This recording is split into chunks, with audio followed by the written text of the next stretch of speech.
प्यारे बच्चों, मेरे YouTube चैनल पर आपका स्वागत है। आज हम कक्षा 7वीं की पुस्तक का पाठ पंडिता रमाबाई का अभ्यास कार्य शुरू करेंगे। तो चलिए अभ्यास कार्य का पहला प्रश्न शुरू करते हैं। पंडिता सरस्वती इति उपाधिभ्याम का विभूषिता। पंडिता और सरस्वती ये दोनों जो उपाधियाँ थी ये किसे मिली थी? तो इसका उत्तर है रमाबाई। रमा कुतः संस्कृतः शिक्षां प्राप्तवती। रमा ने किससे संस्कृत की शिक्षा प्राप्त की? अब या तो आप लिखेंगे मातुः माता से या फिर स्वमातुः अपनी माता से। रमाबाई केन सह विवाहम अकरोत्। रमाबाई ने किसके साथ विवाह किया? विपिन बिहारी दासेन, विपिन बिहारी दास के साथ। कासां शिक्षायै रमाबाई स्वकीयं जीवनम अर्पितवती।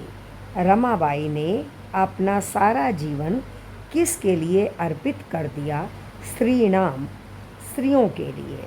रमाबाई उच्च शिक्षार्थम कुत्र अगच्छत। रमाबाई उच्च शिक्षा को प्राप्त करने के लिए कहाँ गई? इंग्लैंड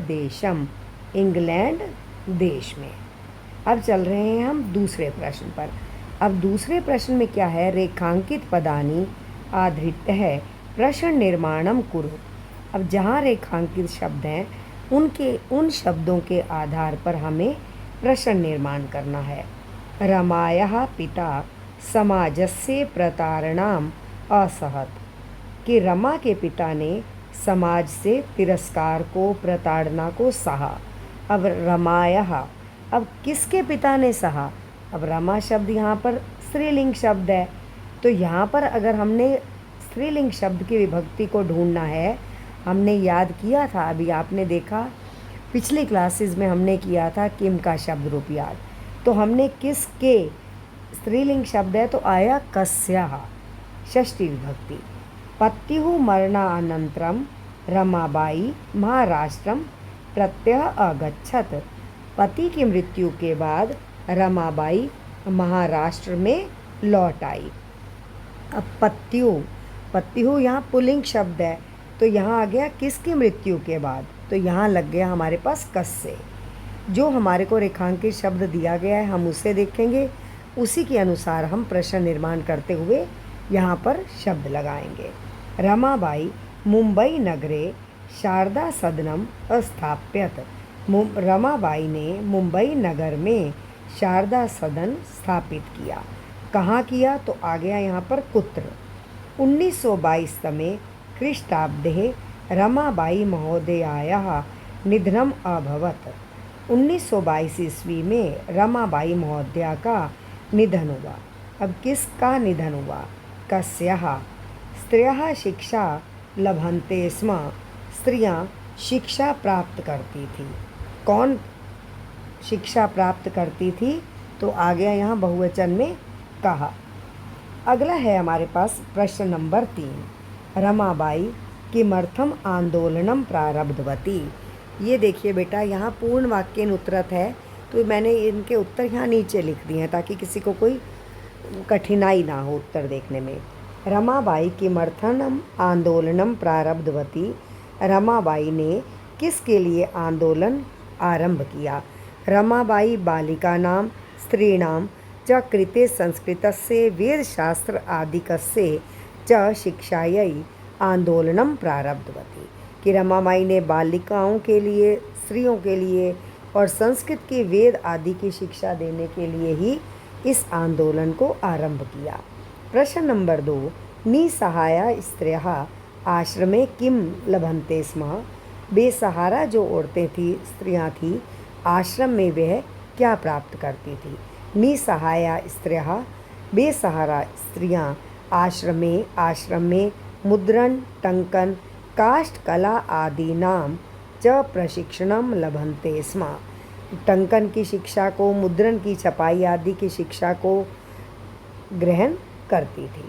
कस्मिन् विषये रमाबाई महोदयायाः योगदानम अस्ति। किस क्षेत्र में, किस विषय में रमाबाई महोदय का योगदान है?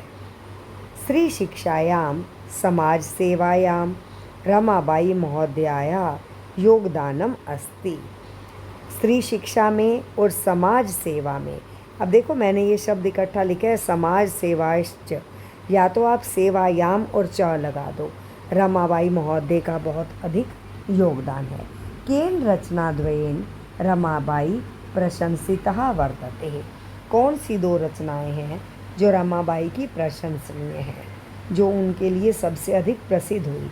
स्त्री धर्म नीति, हाई कास्ट हिंदू वीमेन इति रचनाद्वयेन रमाबाई प्रशंसिता वर्तते। ये दो नाम दिए गए हैं, हाई कास्ट हिंदू वीमेन और स्त्री धर्म नीति।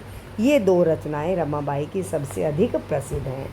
अब चलिए, अब हम चल रहे हैं प्रश्न नंबर 4 पर। पुस्तक के अंतर्गत ही दिया गया, देखिए ये प्रश्न। अधोलिखितानां पदानां निर्देशानुसारम पद परिचयम लिखत। नीचे जो शब्द दिए गए हैं इनका मूल शब्द, लिंग, विभक्ति और वचन लिखना है। पिता शब्द का मूल शब्द है पित्रई, शिक्षायै शिक्षा, कन्या कन्या, नारीणाम नारी, मनोरमया मनोरमा। अभी ये बताना है कि जो हमने ये मूल शब्द लिए हैं इनमें कौन सा लिंग है, पुल्लिंग है, स्त्रीलिंग है या नपुंसक लिंग है। आपने देखा पितृ शब्द में पुल्लिंग और बाकी जितने भी शब्द नीचे दिए गए हैं उन सब के अंदर स्त्रीलिंग शब्द है। उसके बाद हम आएंगे विभक्ति पर। पितृ शब्द प्रथमा विभक्ति एक वचन, शिक्षायै चतुर्थी विभक्ति एक वचन, कन्या प्रथमा और द्वितीया विभक्ति बहुवचन, नारी नाम षष्ठी विभक्ति बहुवचन, मनोरमया तृतीया विभक्ति एक वचन। प्रश्न नंबर 5। अधोलिखितानां धातूनां लकारम पुरुषम वचनश्च लिखत। अब इसमें हमने धातु, लकार, पुरुष और वचन बताना है। जैसे इन्होंने दृष्टांत दिया, उदाहरण दिया है, आसीत का अस धातु, लंग लकार, प्रथम पुरुष एक वचन।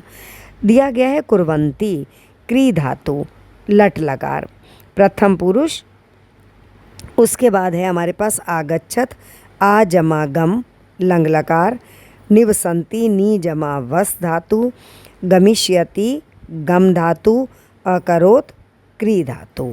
अब इसमें लकार बताया गया, कुर्वन्ती में लट लकार, आगच्छत लंग लकार, निवसंती लट लकार, गमिष्यति षटकोण वाला अक्षर आता है, आपको बताया था, हम वहाँ लिट लकार का प्रयोग कहते हैं बच्चों को, कि एक पहचान रख लीजिए।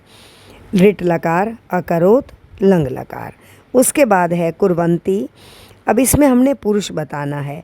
ये जितनी भी धातु दी गई थी ये सारी प्रथम पुरुष की हैं।